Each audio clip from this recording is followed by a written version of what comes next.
So I'd like to jump into this. Josh, let me start with a question for you. Yeah. What do you know about the position of county commissioner? Yeah, that's a good question. Not much. I mean, I can put two and two together that I'm assuming it has something to do with overseeing the various aspects of the local and county governments within your county. But Hmm. I'd love to learn about the nuances. So why don't you tell us a little bit more? Yeah, so the way that I've talked about it is it's like an executive position. You think about for a business what executives generally do. The county commissioner functions in kind of the same way. They oversee county administration as part of a three-person board rather than a single person like a CEO might in a business context. But to support this, I created a document that outlines the position of county commissioner in some detail. So I kind of just wanted to walk through this with you and give you a flavor of the roles and responsibilities. Warning up front, it's a lot. So let's jump into it. Let's start with just a quick view of the position and some details about it. So the salary, which is about $108,000 a year. There's like medical benefits and things like that, vision, life, dental, kind of what you would, I think, generally expect from a position within a corporation. And similarly, for the county commissioner position, uh, some of that same kind of stuff. But as we get into the responsibilities, there's a couple of key areas that I think are worth highlighting here. The first is policy making. So we are writing rules for how the county runs. Some of these, not all of these, are under the purview of a county commissioner. There's usually some collaboration, but also a lot of decisions that are made by other bodies. The judicial body, the court system, for example, is responsible for assessing the viability of laws against, a constitution. But then also the county is subject to a number of other legislative bodies, like the state, like legislative districts, and of course the federal government. So understanding policies is an important part of that. Next is budgeting and finance. So this is a big part of the time that the commissioners spend, which is talking with various departments about needs for departments. Most of this is pulling out of a general fund. At least those are most of the decisions that are made. But then there are a number of other expenses that are all part of the county budget that are kind of managed and overseen by the commissioners as well. Again, in collaboration with like finance, auditor, treasurer, all those other folks. Um, Um, Third is county administration and support, right? So here we're talking about the general day to day work of the county. Now, of course, there are people in those positions that are managing departments, but the county commissioners sort of oversee and think about the needs of various parts of the county administration. One big part of this is maintenance. This was a surprising thing for me, but maintenance of administrative buildings is a big part of the conversation. And it's really challenging, right? Like, when do you decide that you need to upgrade the HVAC system? And can you justify, millions of dollars spent on that particular thing when it could be spent on other things supporting the community, right? So things like that are a big part of it. We have land use and zoning. So these are decisions made in collaboration with building and planning to decide what is allowed to go where, in line with local, fire codes, building codes, things like that. Public works and infrastructure. I believe public works might refer to themselves in our area as public services, but this is like water, sewer. I think, but I'm not entirely sure if like garbage falls under that as well, because in our area I know there are private companies that do this. But things like that are in this category of public works. That is also with a leader within the public works department, right?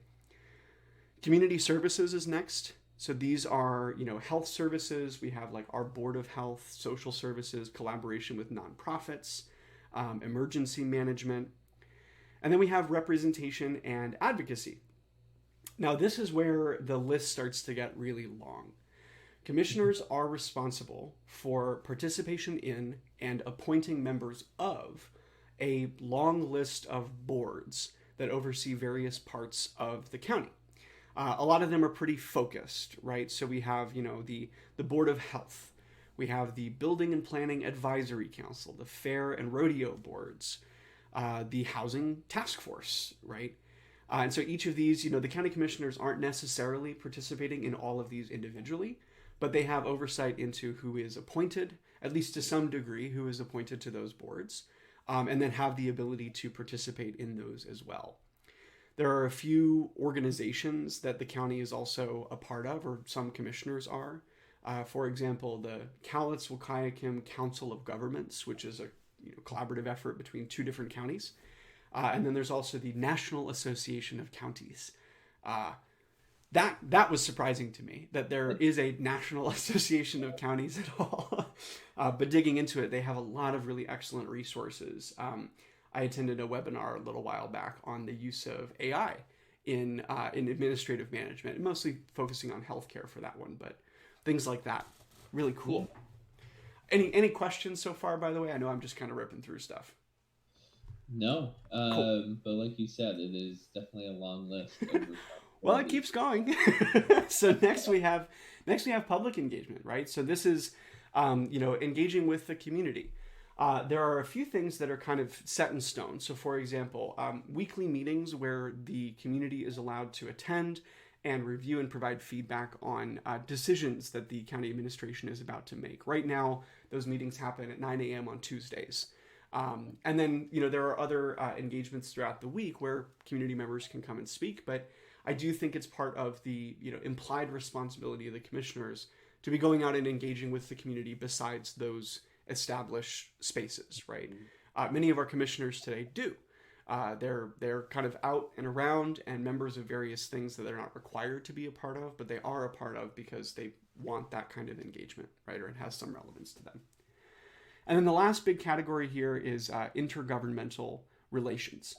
So here we're talking about various councils and boards that are, as far as I understand, required to be attended by a commissioner, or at least they're assigned to those things. Now, not all of these boards are going to have like weekly meetings, monthly meetings. They're on a variety of schedules. But from what I could tell, across our three commissioners, they kind of split these up three ways. And so, one will take about a third. There's a lot of stuff here as well that is more like state and federal. You can see like the Clean Air Agency, the County Road Administration Board, CRAB Board, which is, all of our roads across the entire state. We have the Cowlitz Transit Authority, the Economic Development Council, and some of these are duplicated across both of those lists, the ones that I shared before. One big one that's not on here right now is the law and justice portion of this. This was super interesting for me personally. Law and justice is a big part of the county commissioners' sort of management of process here.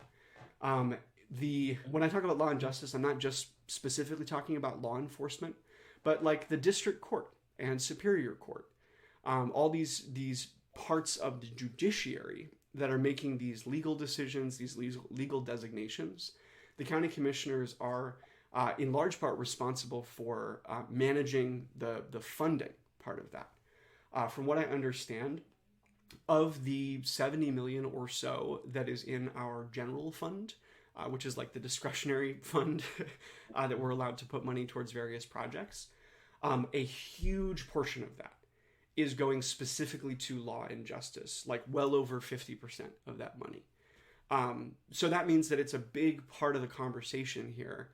And so, this document doesn't reflect the breadth of that, but will probably, as I'm kind of coming through and doing more things. Any questions so far? Because I have one last thing to share on this. No, I think You've been succinct and detailed. Best I can. Last thing I wanted to share was just a couple of quotes. So I've been talking with folks who do, this job or have done this job, and I want to give you a sense of what it's like. Now I'm going to be careful here to state it's not all rosy, and in fact I've heard a lot to tell me, hey, be prepared. I'll just pull a couple of things out here. Be prepared to lose relationships unexpectedly. You can never anticipate how someone will react to a decision you make, I've lost relationships with people I've known my entire life over things they never even tried to discuss with me. It's very common for new commissioners to be completely surprised at how broad the responsibilities of the position really are. They often come in unprepared for the breadth of the work and knowledge required. And it's not all bad. Most of the things people ask you for are outside your control, but occasionally you get the opportunity at times to make very important decisions on behalf of your community. I think those are just the kind of experience things that you probably wouldn't pick up from like a job description, right? I'll turn the document off here, but just to kind of reflect on this, right? Like, this is a big job. This is something that I think the existing kind of descriptions that are available online don't really show you. I think if you go to the county website and look at what does a commissioner do, there's like 2 or 3 paragraphs of text. This is 7 pages, 5 pages. And I think that as I'm learning more, it's just going to get bigger. So yeah. I wanted to kind of walk through that with you. I know we're going to talk next about kind of work history stuff, but is there anything else you feel like I can fill in for you right now? No, I think everything you can fill in for me will happen during the interview process of this session today. Cool. All right, sounds good. Let's take a break and come back.